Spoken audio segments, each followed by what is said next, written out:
के समान नील है, उस पर मुक्ता बिंदु के समान झलकते हैं श्वेत बिंदु।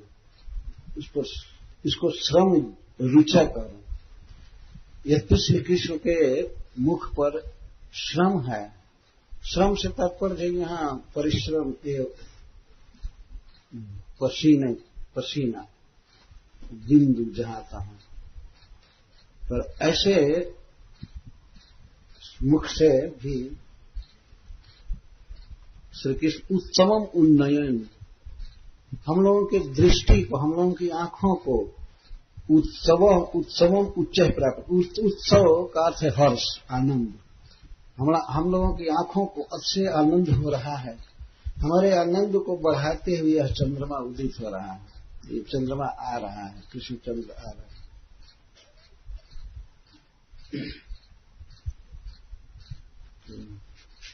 देवकी जठर भुरुडु राजा, इस पर एक भक्त की इच्छा थी कि मैं भगवान के जन्म के विषय में कुछ गाऊं।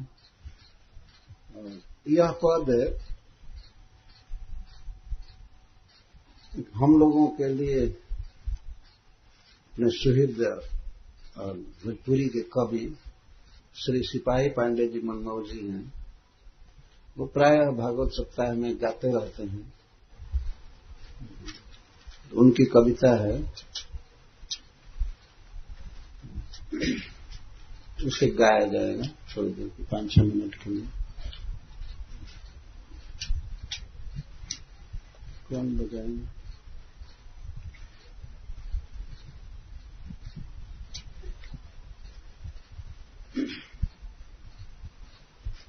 मार्दंगिक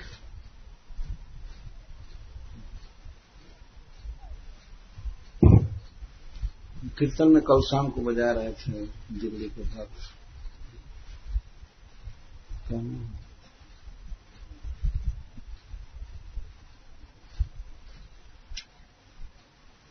हाँ, आ गए, आइए।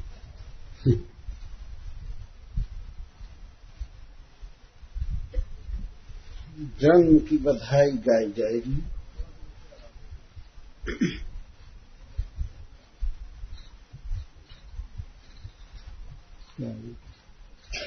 माइक दीजिए, देखिए कि कौन गा रहा है। माता जी में से कोई गाए।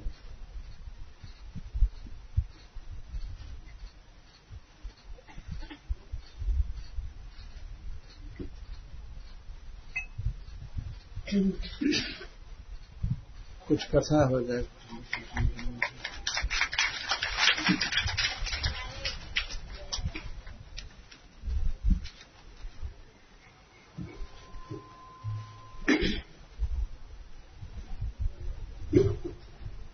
मद विघूर्णित लोचन ईश,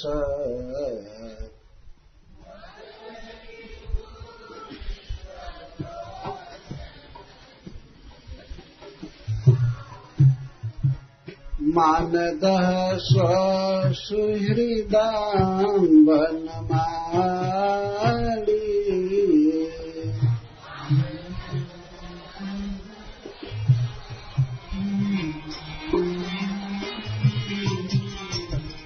बदर पाण्डु बदनो मृदुगन्धं भजर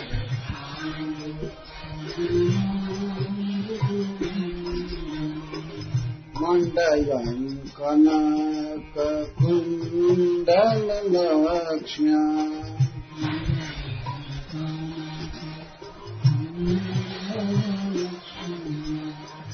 जदुपतिर्धीरजराज विहार,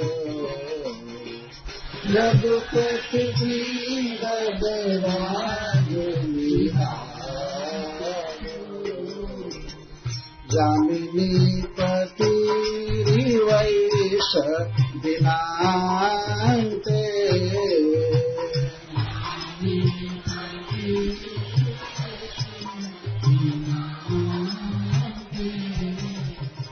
मुदित वक्त्र याति दुरन्तम् मुदितवक्त्रमुपयाति दुरन्तम् मोचयन् व्रज गवान्दिनतापम्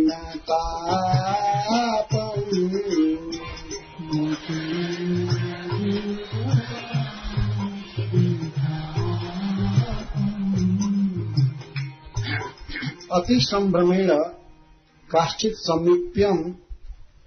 समीपम आयांतम कथयन्ति ईशत् इति। अब श्री कृष्ण बिल्कुल गांव के निकट आ गए हैं, अब प्रवेश करने वाले हैं।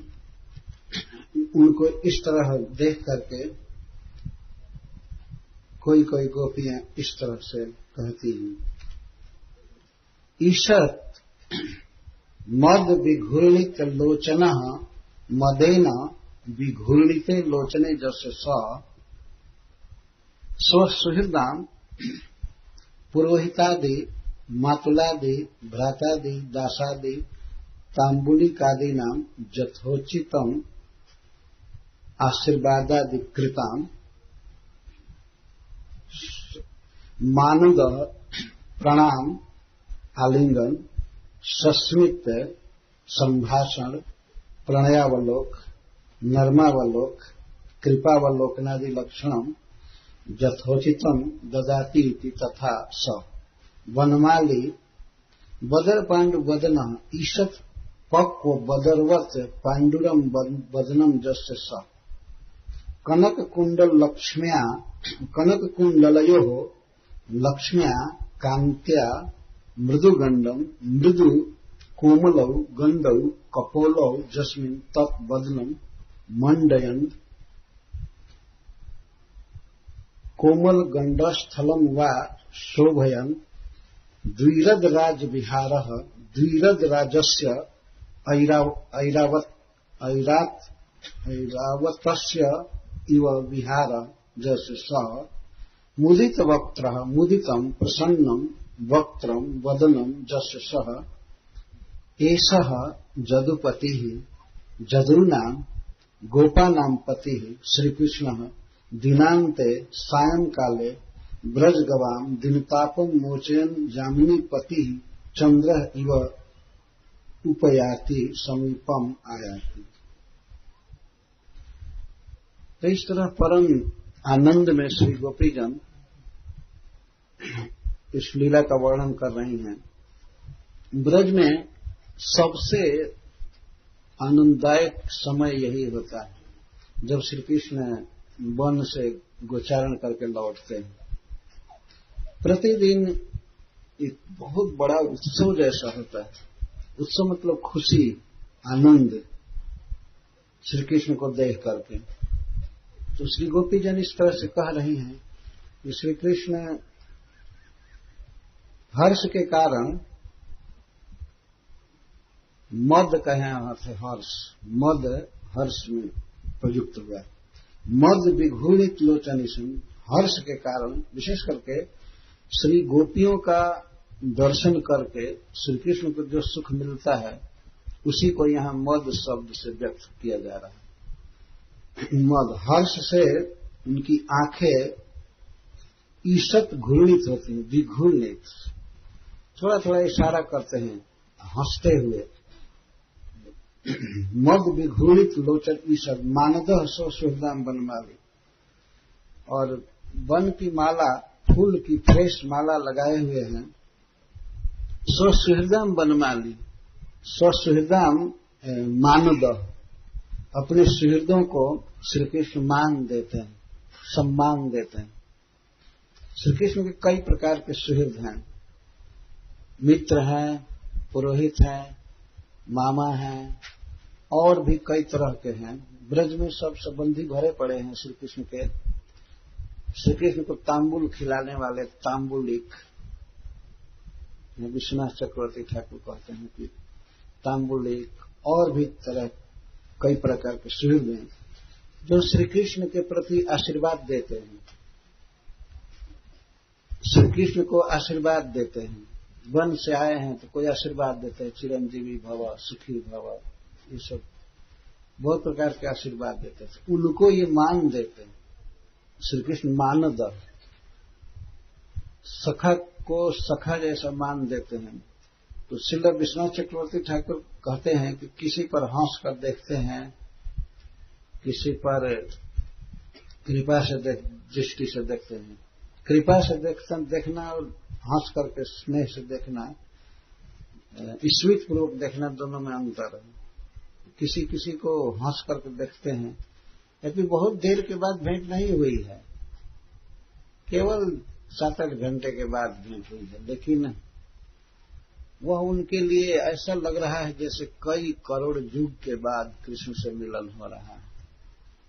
तो उनका वो मान करते हैं, किसी को प्रणाम करते हैं, किसी का आलिंगन करते हैं। श्री कृष्ण के वन से आते हैं, किसी के तरफ प्रेम से देख देते हैं। जैसे गोपियां श्री कृष्ण को दोनों तरफ से छिप करके देख रही हैं, तो अपने गुरुजनों की दृष्टि बचाते हुए श्री कृष्ण उन पर भी देखते हैं, सम्मान करते हैं, सत्कार करते। ये है मान। जो जैसा होता है उसका वैसा मान किया जाता है। इस विषय में श्री कृष्ण परम पटु हैं। पिताजी को प्रणाम करना, पुरोहित जी को प्रणाम करना और किसी का आलिंगन करना, इसके साथ ही किसी पर मुस्कुरा करके देखना और श्री गोपियों के तरफ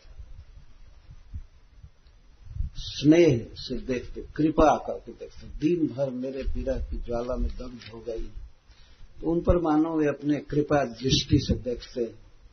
और भी जो ब्रज में अपने स्वजन रहे थे, वन में नहीं गए थे, उनको स्नेह से देखते हैं, कृपा से देखते हैं, मिलते हैं, कुछ पूछते हैं, इस तरह प्रवेश कर रहे हैं। अथवा ईशत मानद, थोड़ा ही मान देते हैं।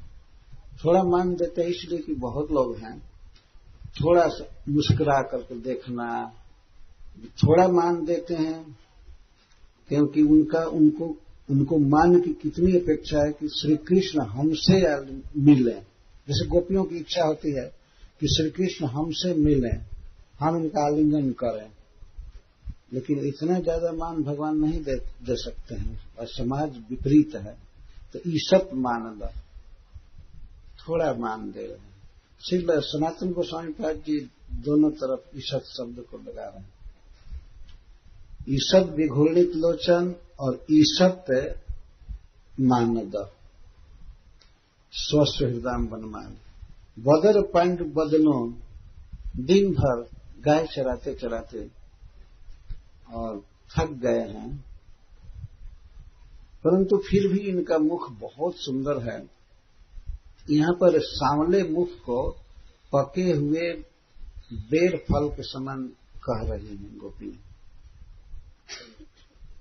जब बदर बेर फल पक जाता है, जब बदर का फल पक जाता है तो थोड़ा थोड़ा पीला लगने लगता है, लाल लाल थोड़ा पीला। ऐसे परिश्रम करके आए हैं तो मुख लाल है। लाल जब होगा सांवला मुख तो वो पीला हो ही जाएगा। बेर फल के समान है।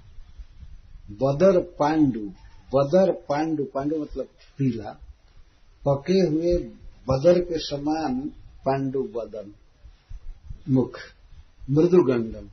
जिस बदन में, जिस मुख में मृदु कोमलऊ गंडव, तब जिस गंड मतलब गाल, जिस मुख कमल में अतिशय सुंदर मृदु गाल है, और उस गाल को कुंडल चूमते रहते हैं, झूमते हैं तो कृष्ण के गाल पर पड़ते हैं। तो ऐसी उत्प्रेक्षा की जा रही। कुंडल नहीं है, ये लक्ष्मी जी हैं दो रूप में, वे अपने प्रियतम के मुख को चूमती रहती। गाल पर ही झलकते हैं कुंडल, कृष्ण कुंडल। तो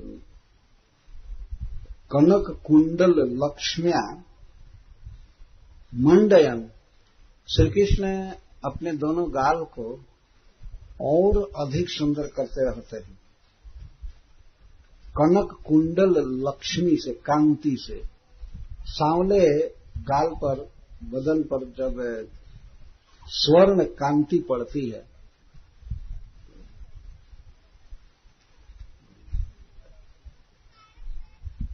तो एक विशेष प्रकार की छटा होती है। क्योंकि कुंडल हिलते रहते हैं, अतः कई प्रकार के रंग बनते रहते हैं और प्रकाश पड़ता है। तो इस तरह से श्री गोपियां वर्णन कर रही हैं कि कनक कुंडल की लक्ष्मी से, कांति से अपने मृदुगंड जिसमें है, 2 गाल हैं, तो ऐसे मुख को, बदन को, मंडयन, श्री कृष्ण का मुख कमल और सुंदर लगता है। और जदुपति द्विरद राज विहार, जदुपति, जदव गोपा एवं हियर, यहाँ पर गोपों के लिए ही यहाँ जदु शब्द का प्रयोग किया गया। जो वास्तव में गोप भी जादव हैं, एक ही वंश से जदु महाराज और ये नंद महाराज हैं। तो यहाँ पर जदुपति जो कहा गया है वो है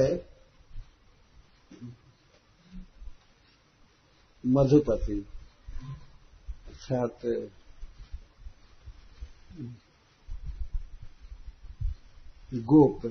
गोपपति। गोपपति कैसे हैं, कैसी चाल चल रहे हैं, ये अटारियों पर चढ़ करके कृष्ण को देख रही हैं या ऊंचे स्थान पर गलियों से। द्विरद राज, द्विरद, रद का अर्थ होता है दांत, जिसके 2 दांत होते हैं बड़े बड़े, उसको द्विरद, तो हाथी, गज। और गजों का राजा कौन है? ऐरावतो गजेंद्राणा। भगवान कहते हैं मैं गजेंद्रों में ऐरावत हूं। तो ऐरावत जैसी चाल भगवान चल रहे हैं, मस्त। और वैसा ही उनका विहार है, और भी चलना, लीला करना। तो द्विरद राज विहारो जामनी पति रिवाई दिनांक, ऐसा जामनी पति, यह रात्रिपति दिशानाथ चंद्रमा उदित हो रहा है। मुदित वक्त उपयाति, श्री कृष्ण अत्यंत प्रसन्न मुख में है, प्रसन्न मुख है। मुदित का अर्थ प्रसन्न, वक्त मतलब मुख है। अतिशय मुदित बदन है। ऐसा उपयाति, निकट आ रहे हैं। उप का अर्थ निकटम, याति मतलब आ रहे हैं, निकट आ रहे हैं। क्या करते हुए? दुरंतम दिनतापम मोचयन ब्रजगवाम, ब्रज की गौओं का, हम लोगों का दुरंतम ताप, जो श्री कृष्ण दर्शन के अतिरिक्त अन्य किसी भी उपाय से जिसका नाश नहीं हो सकता, अंत नहीं हो सकता है, ऐसे दुरंत दिन ताप को, दिवस जनित विरह जनित ताप से मुक्त करते हुए आ रहे हैं। जिस प्रकार चंद्रमा उदित होता है तो दिन भर के जलन को मिटा देता है, उसी प्रकार श्री कृष्ण वृंदावन से ब्रज में प्रवेश कर रहे हैं तो दिन भर के ताप को, दिन तापम, और उसको क्या कह सकते हैं गोपियां, जितना दुख हुआ दिन भर श्याम सुंदर को नहीं देखने के कारण, उसको शब्दों में नहीं कहा जा सकता। लेकिन उनको देख करके जो सुख हो रहा है तो दिन भर की पीड़ा समाप्त हो गई। उनको देखने में जो आनंद है, वह आनंद सारे दुख को, अदर्शन जनित दुख को सब खत्म कर दिया। मोचन ब्रज गवाम, ब्रज की जो गौएं हैं हम, या ब्रज में जो बंधी हुई गौएं खूंटे पर थी, उनके दिन ताप को, दिन भर गोपाल को देखने के लिए तरसती रही, तो उनके दिन ताप को मोचयन, दिन, ये श्री कृष्ण आ रहे हैं। ऐसा जामनी पति, जैसे चंद्रमा को उगते हुए दिखा करके कोई आदमी कहे ये जामनी पति दिन का ताप हर लेते हैं सूर्य की किरणों से जो ताप उत्पन्न हुआ है, उसी तरह से ये यामिनी पति कृष्ण चंद्र, ईशः कृष्ण चंद्र, कृष्ण नामक चंद्रमा उदित होते हुए वन से आते हुए ब्रज में प्रवेश करते हुए हमारे दुरंत विरह ताप को हर रहे हैं। यह है अंतिम जुगल। दिन तापम दिने तद विश्लेषजम तापम मोचयन समय जामिनी पति चंद्र इव उपयाति समीपम आयाति उदयते। इस लीला को कई भक्तों ने, कवियों ने गाया है कई तरह से। सबसे अधिक पदों में श्री सूरदास जी गाए हैं और परमानंद दास जो अष्टछाप के महाकवि हैं,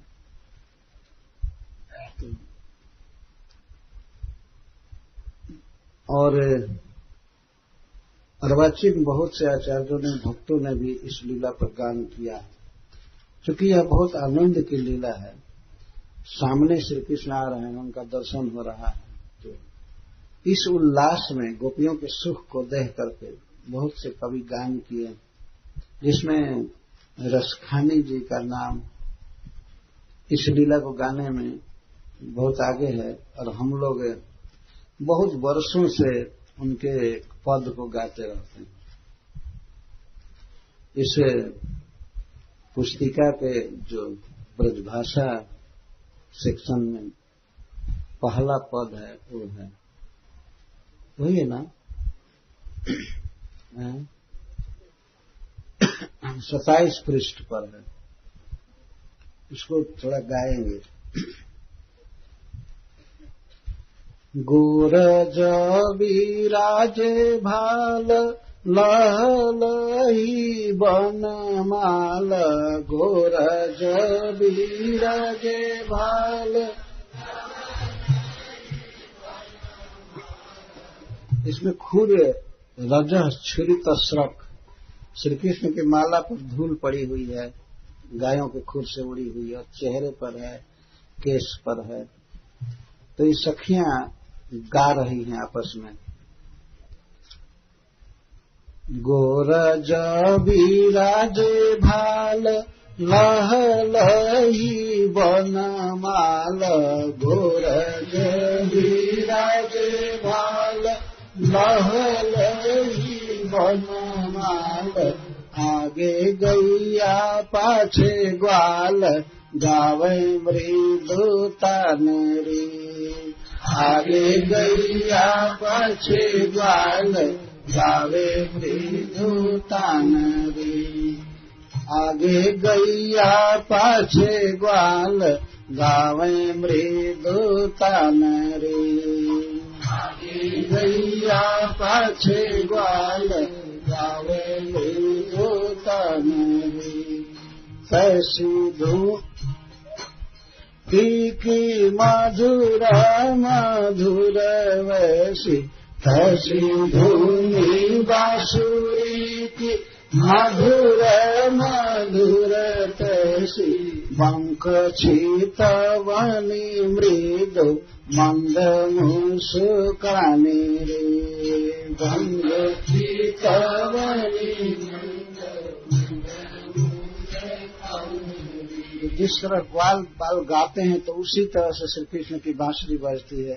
तैसी धुनी बांसुरी की मधुर मधुर वैसी, तैसी धुनी बांसुरी की मधुर मधुर वैसी। बंक छितवनी मृदु मंद मुस्कानी रे, बंक छितवनी मृदु मंद मुस्कानी रे। कदम बिटप के निकट तट के आय,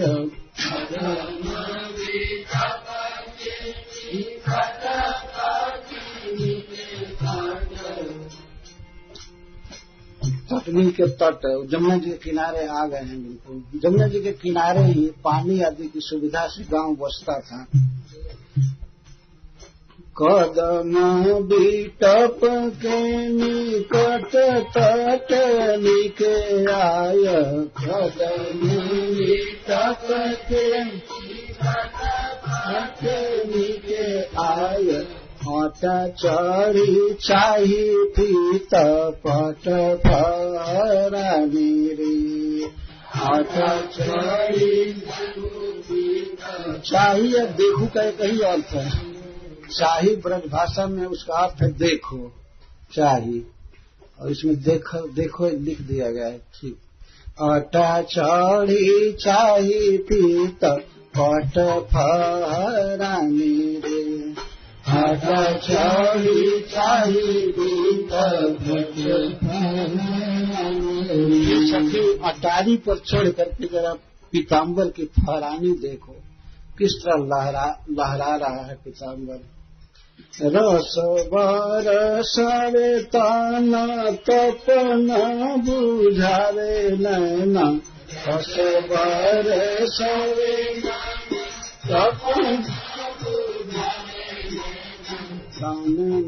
सिरावे वह आवे रस खानी रे, खानी घावे वह आवे रस खानी रे। घोर जबिराज भाल लहले ही बनमाल, घोर जबिराज भाल आगे गैया पाछे ग्वाल, गावे मृदो तान रे, आगे गैया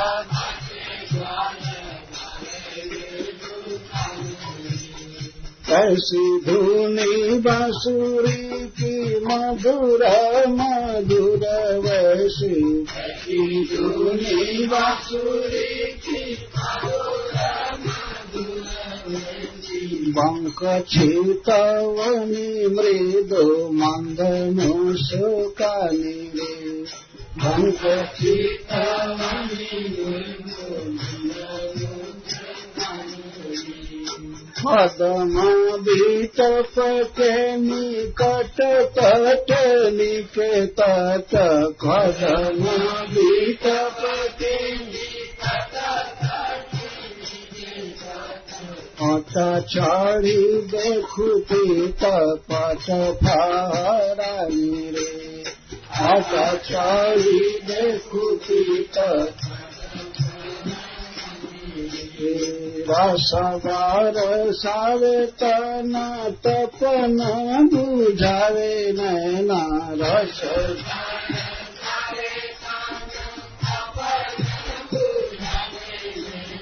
रस बरसावे तना तपना बुझावे नैना, बरसावे नैना प्राण मेरी झावे वह आवे रस खानी,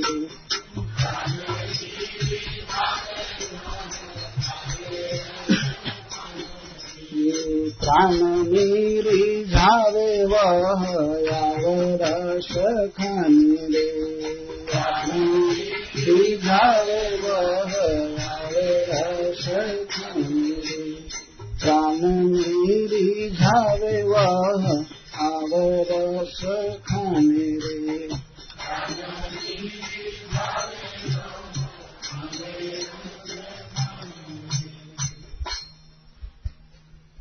इस तरह से अनेक भक्तों ने इस लीला का गान किया है और श्री गोपीजनों के भाव में ही, जैसे इसमें रसखानी जी कहते हैं, गोपी भाव में ही कहते हैं कि हे सखी देखो प्रियतम आ रहे हैं और नयन और प्राण को रिझा रहे हैं, ठंडा कर रहे हैं, सुखी कर रहे हैं।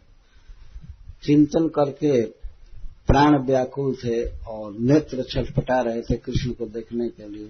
तो अब रिझावे, नैन प्राणनी रिझावे वह आवे रस खाने। रस खाने कवि का नाम भी है, और श्री कृष्ण तो रस के खान है ही, रसराज हैं। तो दोनों, कवि का तुलसी दल भी लगा हुआ है इसमें।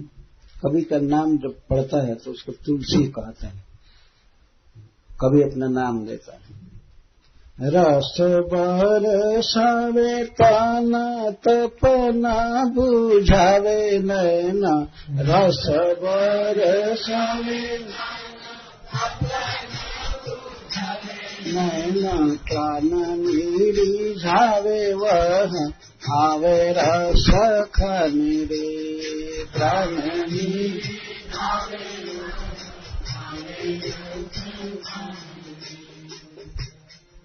भारतेंदु हरिश्चंद्र भी एक पद में इस वन से आवनी लीला, सांझी लीला का वर्णन कर रहे हैं। प्रायः श्री भगवान इसी राग में बांसुरी शाम को बजाते हैं, तो गौरी राग कहते हैं। ऐसे ही मिलत जुलत राग में बांसुरी बजाते हैं। सांझ समय ग्वाल बाल, सांझ समय साज सज ग्वाल बाल साथ लिए, सांझ समय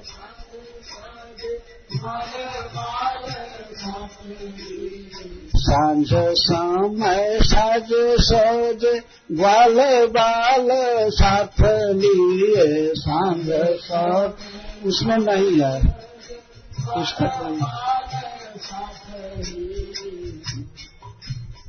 मोहना मनहि हरि आवत हरु हरु, मोहना मनहि हरि आवत हरु। तो ये भारतेंदु जी के शब्दों में श्री गोपियां कह रही हैं कि मोहन मन को हरते हुए हरू हरू धीरे धीरे आ रहे हैं, गजगति से आ रहे हैं। मोहना मनहि हरि आवत हरु हरु, मोहना मनहि हरि आवत हरु हरु। और कैसे है, याद है?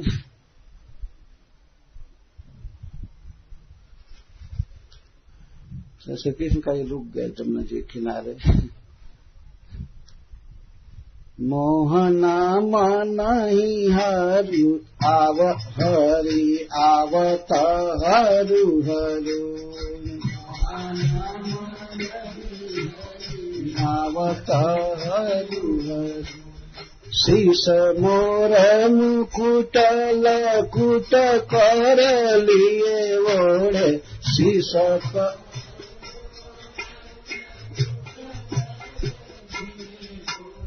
शीश मोर मुकुट लकुट कर लिए ओढ़े,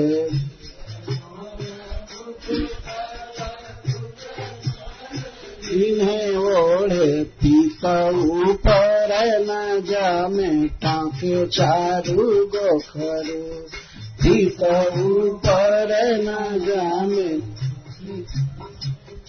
पीताम्बर ओढ़े हैं, ओढ़े मतलब बस डालने फहरा रहा है हवा में।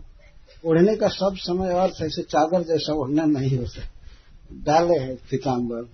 ओढ़े पीता ऊपर न जामे टाँके चारू गोखर, ऊपर न जामे टाँके चारू, जिसमें सोने की जरी की गई है पीताम्बर के किनारे किनारे। हरिचंद बेनु को बजावत है गावत सु, हरिचंद बेनु को, हरिचंद बेनु को बजावत है गावत सु,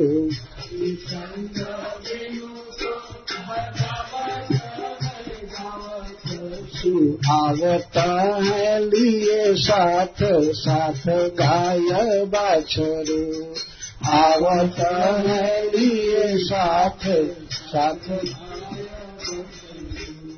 आवता है लिए साथ साथ गाय बाछरू।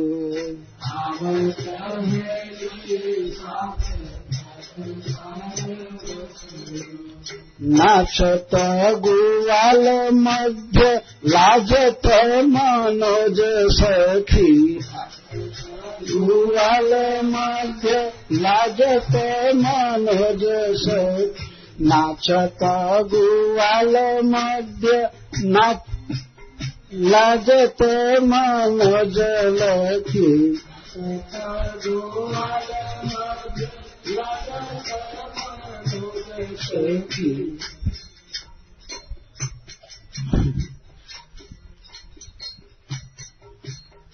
नाचत गुवाल मध्य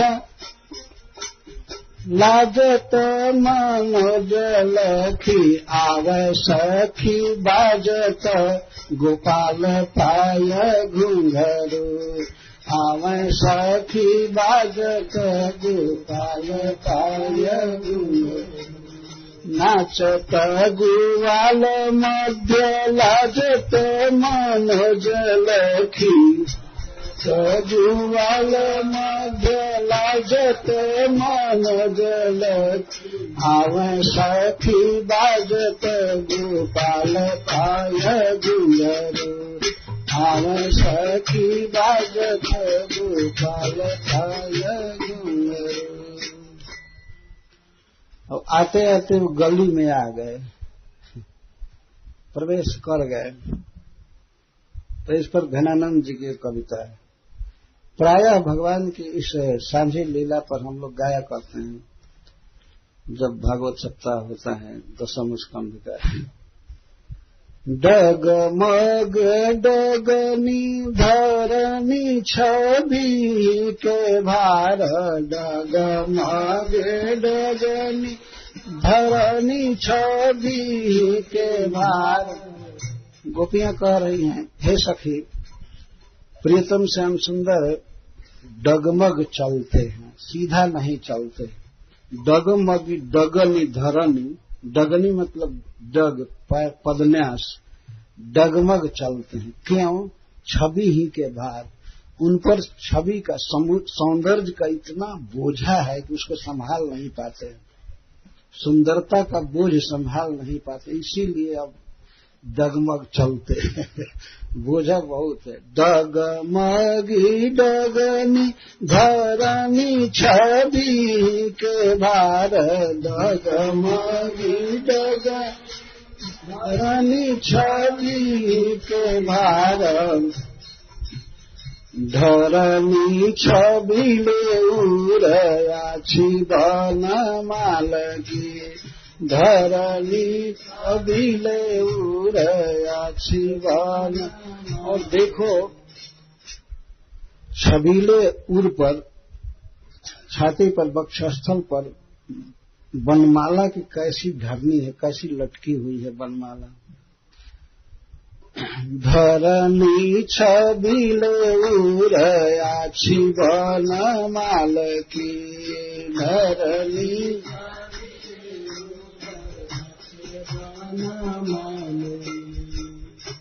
जो कोटि का मदन वारो, उस पर बदन सुंदरा बदन पर कोटि का मदन वारो। सुंदरा बदन पर कोटि का मदन वारो। चित चुभी चितवनी लोचना विशाल की। चितवनी चित चुभी लोचना विशाल। उनके विशाल आंख की चितवनी दिल में चुभ गई है। लोचन विशाल की चितवनी चित चुभी। चित चुभी चितवनी लोचना विशाल की। चितवनी चित चुभी लोचना विशाल की। काली गलियाली निकसे चकयाय। काले गलियाली निकसे चकयाय। कहा कहो अटक भटकते ही काल की, कहा कहो अटक भटकते। हे सखी, कल इसी बेला में हमारे गली में श्याम सुंदर आ गए। काल यही गली अली निकसे औचक आए, औचक आए ही करते हुए गाय किधर चली गई, बछड़ा किधर गया। आपने देखा है, ये केवल गो संभालन के छल से श्री गोपी जनों को दर्शन देने के लिए घूमते थे, उनको और खुलम खुला देखते थे हंस करके। आपने इधर मेरी गाय को देखा है, इधर आई। ऐसी गौएं परेशान करती हैं, केवल अपनी छवि दिखाने के लिए। तो याद कर रही है कल की बात। काल यही गली अली निक से औचक आय, काल यही गली अली निक से औचक आय, कहा कहो अटक भटकते ही काल की।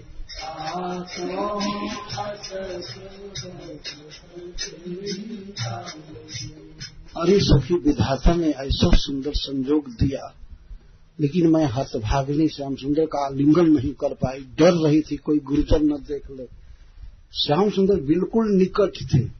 मैं उस समय की अपनी हालत को क्या कहूं, इतना आनंद हो रहा था और मैंने सोचा कि श्याम सुंदर का आलिंगन करूं, लेकिन भय के कारण मैं नहीं कर पाई।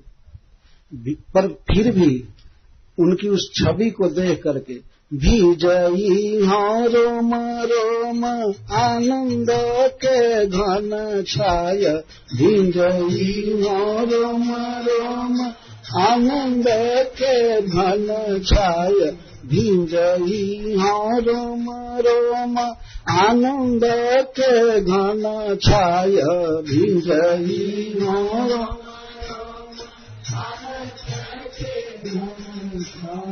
बसी मेरी आखिना में आवनी गोपाल की, बसी मेरी आखिना में आवनी गोपाल की, बसी मेरी आखिना में आवनी गोपाल की, बसी मेरी आखिना में आवनी गोपाल की।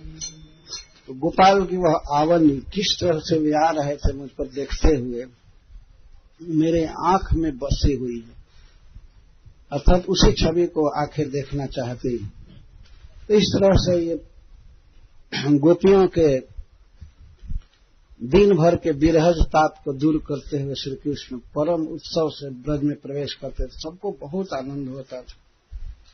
प्रतिदिन एक महान उत्सव, एक महान सुख का दृश्य उपस्थित होता था।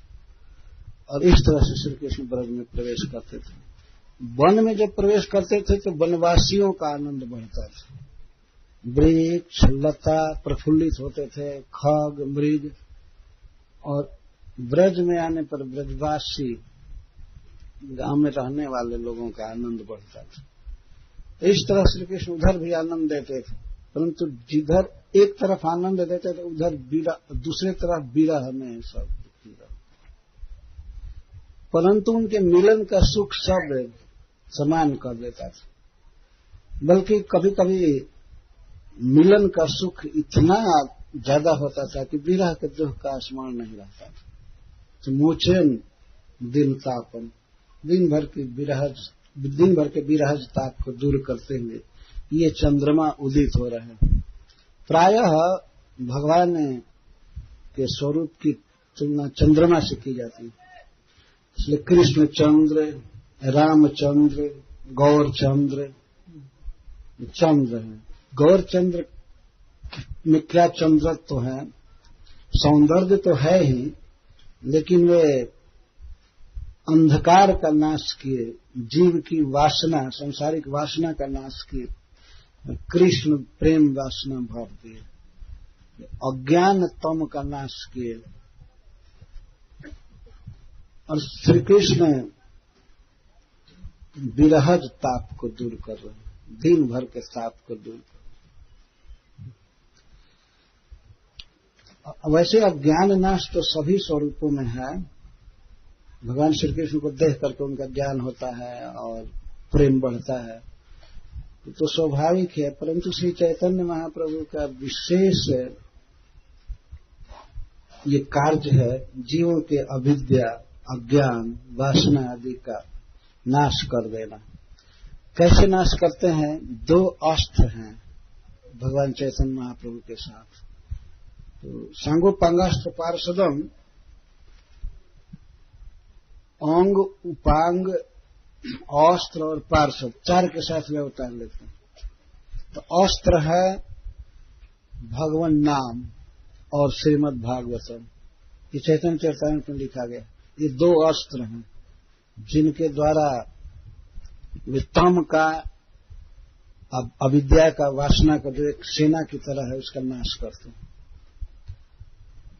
और उनके अंग श्री नित्यानंद प्रभु,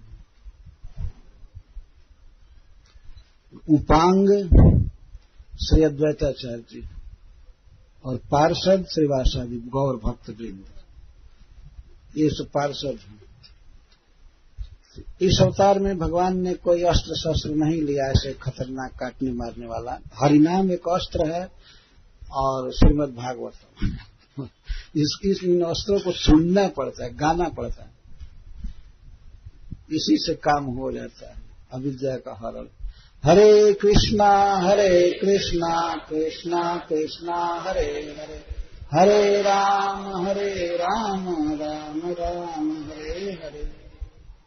तो एक श्लोक रह गया, उसकी व्याख्या करेंगे बाद में, कुछ गीत होने के बाद। मेरी भी इच्छा है कि मैं कुछ गीत सुनूं। तो कोई आवश्यक नहीं है कि यही लीला गाई जाए। श्री कृष्ण की जो लीला गाने की इच्छा हो, थोड़े थोड़े समय में भक्तों को अवसर दिया जा रहा है।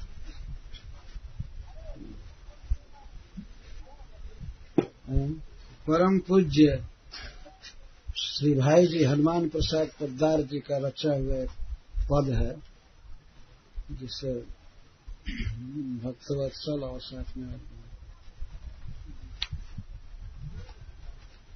इस आवनी लीला पर, ब्रज प्रवेश लीला पर भाई जी श्री हनुमान प्रसाद पोद्दार लिखे। बहुत से भक्तों को पता नहीं होगा कि भाई जी हनुमान प्रसाद पोद्दार कौन है। तो भाई जी हनुमान प्रसाद पोद्दार भगवान राधा कृष्ण के एक परम सिद्ध भक्त हैं और श्रील प्रभुपाद के साथ उनका बहुत घनिष्ठ संबंध था। अमेरिका जाने के पहले भागवत के प्रथम खंड को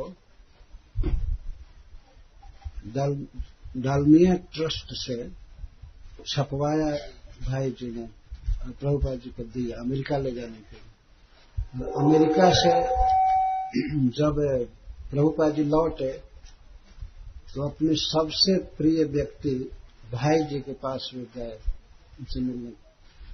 और एक और अच्छे घनिष्ठता है कि स्कान पत्रिका का यह नियम, कल्याण पत्रिका का नियम है, जय जय गोविंदका जी ने बनाया, इसमें जीवित व्यक्ति का फोटो नहीं छापा जाएगा कल्याण में, आज तक नहीं छापा।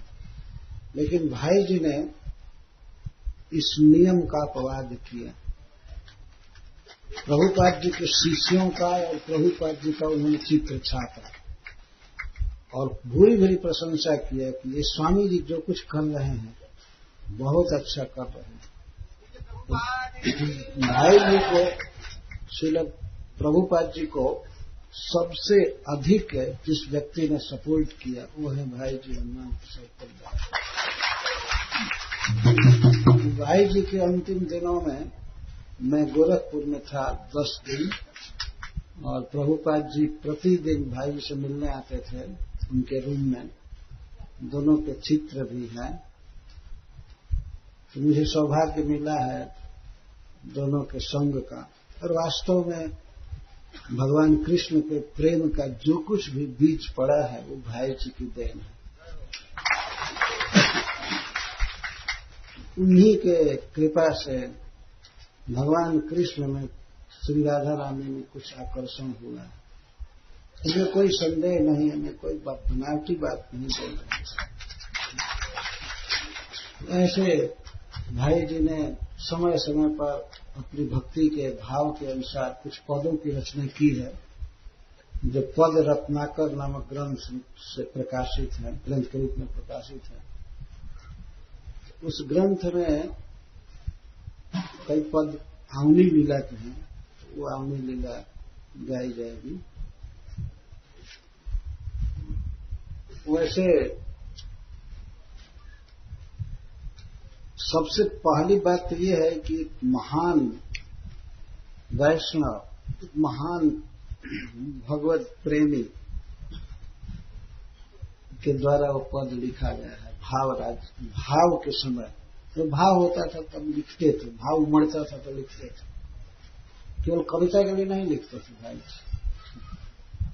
और कोई उनको गुरु कहना चालू किया, कोई बड़ा व्यक्ति कहना चालू किया तो कहे नहीं मैं सबका भाई है, भाई जी से सभी भाई जी कहते थे। यहां तक कि उनकी पुत्री भी भाई जी कहती थी, सावित्री बाई। हम लोगों ने सुना है, इतने मिलनसार और मूर्तिमान प्रेम थे वे भगवान श्री कृष्ण के, मूर्तिमान प्रेम। उनका एक पद है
भक्तवत्सल पहले शब्द उच्चारण गलत करता, नीलमणि नहीं, नीलमणि नहीं, नीलमणि।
नीलमणि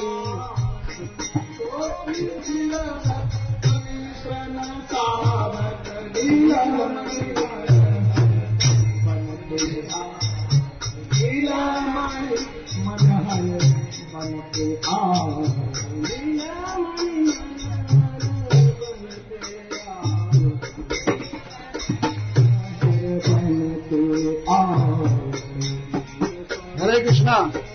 उस पर पढ़ो कि हर्ष विकार है या दीर्घ विकार है। नीलमणि बोल रहे हो, नीलमणि इसको बोल रहे हैं ऐसे है। नीलमणि नहीं, नीलमणि। नी दीर्घिकार दीर्घ है।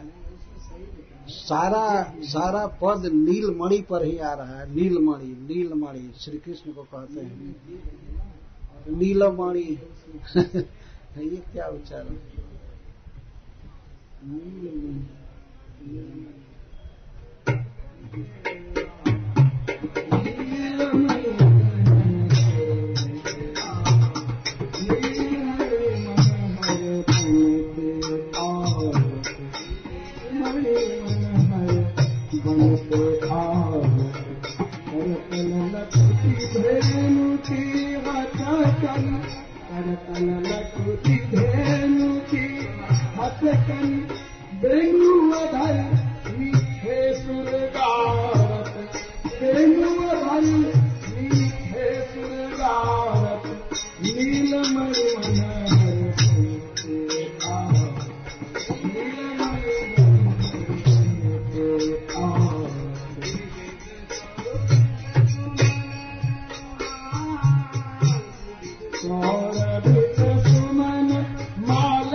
ये राज कल्याण में याद होना चाहिए ना।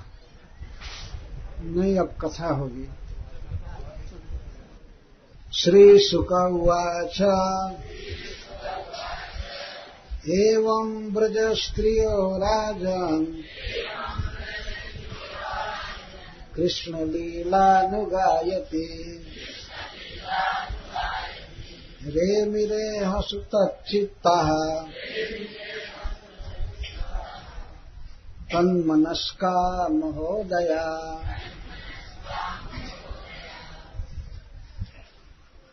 पुनः गंगा जी के तट पर महाराज परीक्षित की सभा में आइए, जहां श्री सुखदेव गोस्वामी बोलते हैं। श्री शुक उवाच हे राजन, तच्चित्ता तस्मिन् श्री कृष्णे चित्तम चेतना जीवितम जैसम ता तन्मनस्का तस्मिन् मनः जैसम ता महोदया महान उदय उत्सव जैसम ता ब्रजस्त्रिय अहसु तद विरहमयेषु अपि दिनेषु एवं विरह दुःखेनापि उक्तानुरूपेण कृष्ण लीला गायति कृष्णस्य लीला अनुगायन्त्य किंवा नु अहो कृष्ण लीला एवं गायति गायन्त्य गोप्य रे मेरे जात निर्वृत्ति प्राय बभूव। इति श्रीमद्भागवते महापुराणे परमहंस्यां संहितायां वैयासिक्यां दशमस्कंधे पूर्वार्धे जुगल गीत वर्णनम नाम 5 अध्याय। श्रील सुखदेव गोस्वामी उपसंहार करते हुए कहते हैं, हे महाराज परीक्षित, राजन ये संबोधन है। राजन का अर्थ है कि आप बहुत सुंदर लग रहे हैं। राजन जो राज विराजे उसको राजन संबोधन। कृष्ण प्रेम से, कृष्ण कथा के प्रति प्रेम होने से आप बहुत सुंदर लग रहे हैं। वास्तव में जीव की यही सुंदरता है। भगवान से प्रेम हो, आसक्ति हो, और विशेष करके उनकी वार्ता से, उनकी गाथा से, कथा से प्रीति है, तो वह व्यक्ति सुंदर लगता है। यही जीव की शोभा है। तो महाराज परीक्षित राज्य त्याग चुके थे, अनशन व्रत लेकर गंगा जी के तट पर बैठे हैं और कई दिन से, लगभग 5-6 दिन से, 4 दिन से उपवास चल रहा है उनका, पानी भी नहीं पिए, लेकिन फिर भी वे बहुत सुंदर लग रहे हैं। जब कोई व्यक्ति अपने कर्म में होता है, अपने स्वधर्म में होता है, तो वह व्यक्ति अच्छा लगता है। जीव का स्वधर्म है भगवान की भक्ति करना। भक्ति में प्रथम श्रेष्ठ भक्ति है श्रवणम, श्री कृष्ण के विषय में सुनना। महाराज परीक्षित तन्मय होकर के इस कथा को, श्री गोपिका जुगल गीत को सुन रहे हैं। अंत में संबोधन करते हैं श्री सुखदेव गोस्वामी, हे राजन। एक विचित्र बात है कि श्री सुखदेव गोस्वामी उस सभा में किसी अन्य को कभी भी संबोधित नहीं किए। महाराज परीक्षित को ही संबोधित कर रहे थे। इस कथा में सहस्रों लोग बैठे थे और एक से एक बड़े ऋषि मुनि, जिसमें भगवान वेदव्यास देव, सुखदेव गोस्वामी के पिता श्री स्वयं बैठे थे और वही उनके गुरु थे, पिता और गुरु दोनों। और श्री नारद जी वेदव्यास देव के गुरु सभा में बैठे थे। भगवान परशुराम अपने शिष्यों के साथ बैठे थे। जो भी ऋषि मुनि आए थे सब शिष्यों के साथ थे। बड़े बड़े ऋषि बैठे थे, लेकिन बड़े स्नेह से सुखदेव गोस्वामी महाराज परीक्षित को ही संबोधित कर रहे थे। समग्र श्रीमद् भागवत में देखिए, ऐसा कभी नहीं संबोधित करते हैं कि हे सभासदों, हे ब्राह्मणों, जबकि सूत गोस्वामी संबोधन करते हैं विप्राहा, या सौनक जी का संबोधन करते हैं, लेकिन इसके साथ साथ नैमिषारण्य में एकत्रित ब्राह्मणों को भी, साधुओं को भी वो संबोधित करते जाते हैं। लेकिन श्री सुखदेव गोस्वामी महाराज परीक्षित पर ही दृष्टि रखते, स्नेह से देखते थे। तो कहते हैं श्री गोपियों का, श्री गोपियां कैसी थी? तच्चित्ता तस्मिन् श्री कृष्ण एवं चित्तम चेतना जीवितम जासम था। श्री कृष्ण में ही उनका जीवन था, श्री कृष्ण से ही जी रही थी। चित्त का यहां पर अर्थ चेतना, श्री प्रसिद्ध सनातन गोस्वामी पाद जी लिखते, चेतना जीवंत। श्री कृष्ण के साथ होकर के ही जी सकती थी। भले मछली जी जाए बिना पानी के, सर्प बिना मणि के जी जाए, लेकिन गोपियां बिना कृष्ण के जी नहीं सकती थी। कृष्ण ही उनके जीवन है। तच्चित्ता और तन मनस का श्री कृष्ण में ही उनका मन रमता है। श्री कृष्ण की लीलाओं में ही मन सुख मानता है और महोदया है। इस तरह से महान उत्सव में वे हुई। महोदया, महान उदय, उदय का अर्थ होता है उत्सव, आनंद, उत्कर्ष, सुख।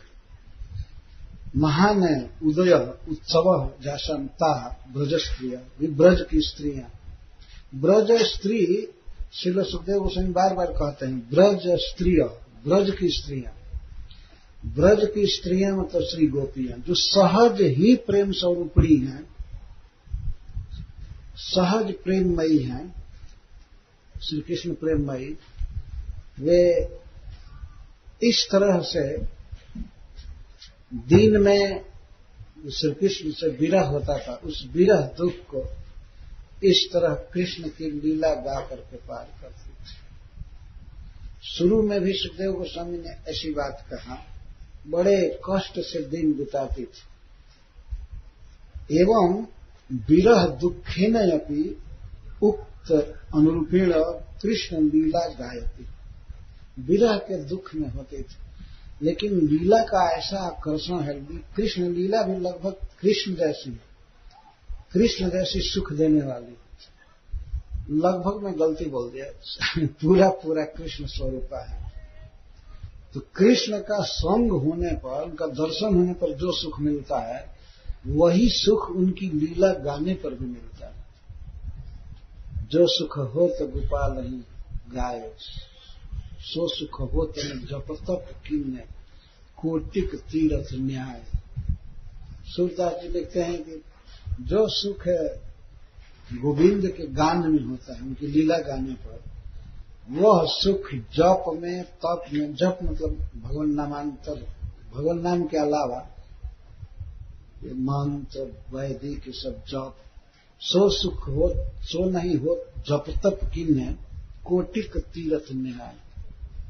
और एक तीर्थ नहीं, करोड़ों तीर्थों में डुबकी मारे, वो सुख नहीं मिलता, बल्कि तीर्थों में कभी कभी ठंडा मार देता है।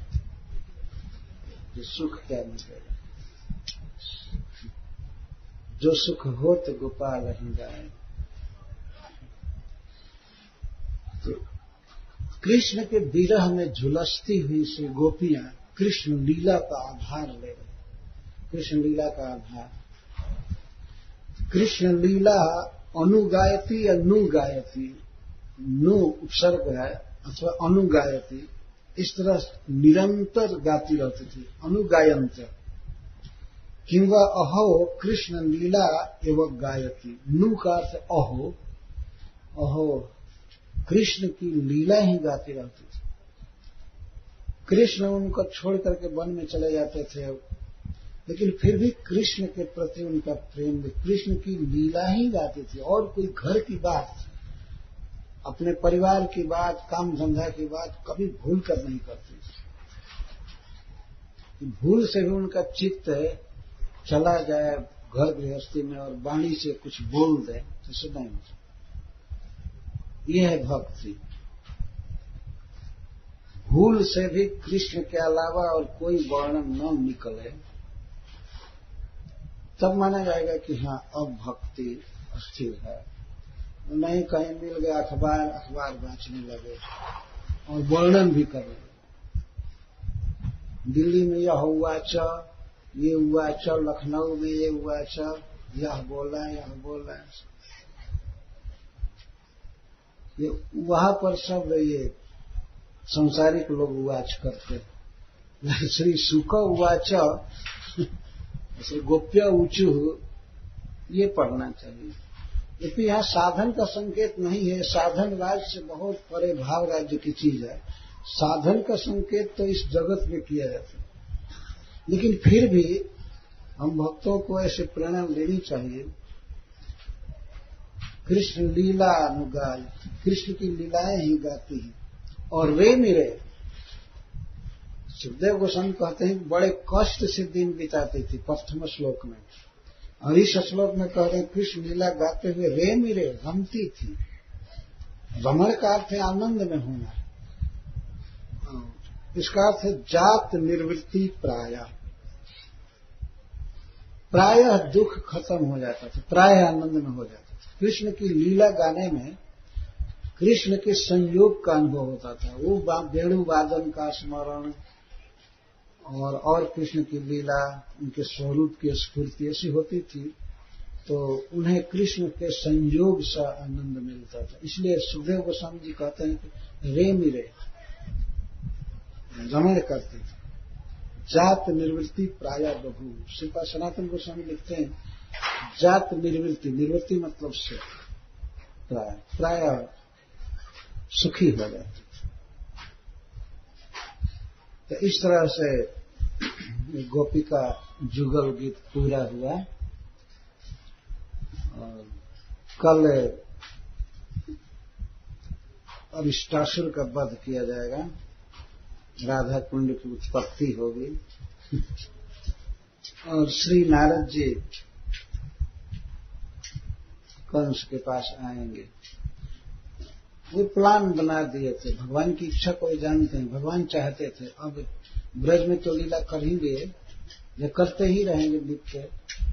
मथुरा में लीला करनी है, कुछ भक्तों की रक्षा वहां करनी है, द्वारका में रक्षा करनी है, और इसके साथ साथ पृथ्वी का कुछ लोड भी खत्म करना है, जो पृथ्वी का भार हो गया था, असुरों का वध। यहां भी ब्रज में भी असुरों का वध करते ही रहते थे, लेकिन अभी बहुत असुर बाकी थे। उनका नाम पढ़ेंगे नारद, लिस्ट पढ़ेंगे, ये आप काम करेंगे, कल क्या करेंगे, परसों क्या करेंगे, इसके बाद क्या करेंगे, सब उन्होंने सुना दिया भगवान। वो भगवान की इच्छा को ही बोल रहे थे। जैसे कोई आदमी अपना रूटीन बना दे कि ये करना है वो करना है, लेकिन फिर भी कोई उसका प्रेमी भक्त शिष्य उसको बता दे कि आपको ये करना है। तो श्री नारद जी भगवान की दिनचर्या को पढ़ रहे हैं, आगे होने वाली लीला। ये स्पष्ट कहते हैं कि मैं परसों कंस का वध देखूंगा।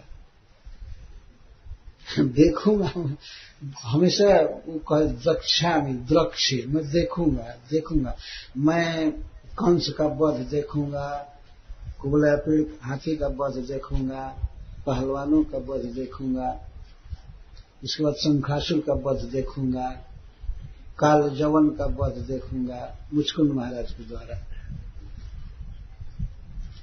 काल जवन और मूर नरक भौमासुर का वध देखूंगा, और मूर उसका सेनापति था भौमासुर का, ऐसे देखूंगा।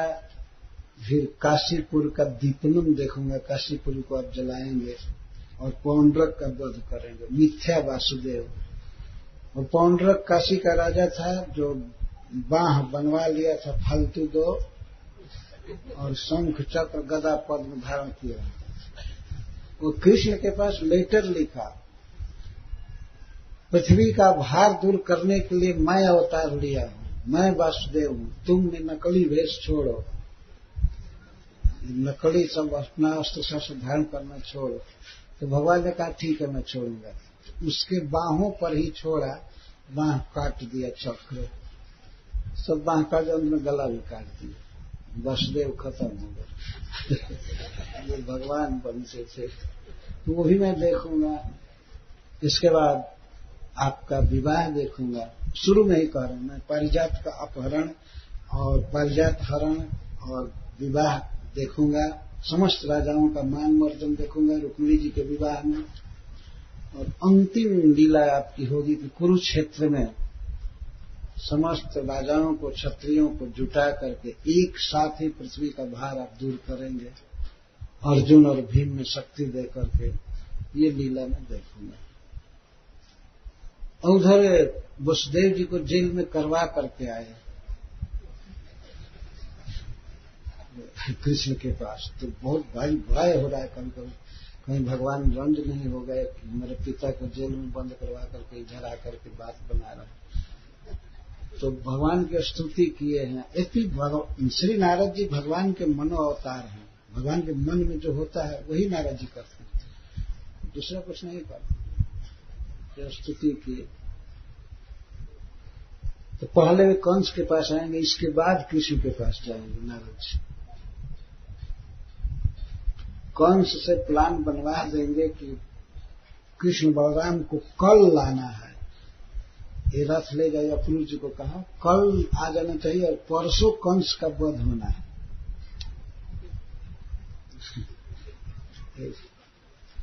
ये कृष्ण से कहा, कंस से भी कहे कि कृष्ण बलराम को जितना जल्दी हो बुला लो, अपने स्थान पर बलवान है। वृंदावन में अपना स्थान, अपने गली का कुत्ता भी शेर होता है। तो इतने तुम्हारे आदमी बकासुर, धनुकासुर, अघासुर सब मारे गए केवल स्थान के बल से, नहीं तो कृष्ण बलराम में कुछ नहीं है। केवल स्थान बलवान होता है। जैसे मगर है, नक्र है, अगर पानी में रहे तो बड़े बड़े गजराज को भी खींच लेगा, और स्थल पर हो जाए तो कुत्ते भी नोचेंगे उसको, कुछ नहीं कर सकते। स्थान बलवान होता है, इसलिए उनको अपने स्थान में, अपने किला मथुरा में बुलाओ, यहां तुम्हारा बल चलेगा। और श्री नारद जी चाहते थे कि ये मारा जाए, उसके सारे सैनिक वगैरह, मंत्री वगैरह मारे जाए। तो कल ये कथा आएगी। पहले अरिष्टासुर, जो असुर बैल बन करके, विशाल पर्वताकार बैल बन करके आया था, वो किसी का वध नहीं कर सका, लेकिन सारे ब्रजवासी थर मार दिए, बहुत कांपने लगे, बहुत भयभीत हो गए। भगवान उस बैल से युद्ध किए, कोई डंडा लेकर के नहीं, वो सिंह से युद्ध कर रहा था, भगवान अपने हाथ से युद्ध कर रहे थे। श्री कृष्ण परम ईश्वर हैं, उनके लिए कुछ भी असंभव नहीं। कोई विकराल सांड से, तीक्ष्ण श्रृंग वाले से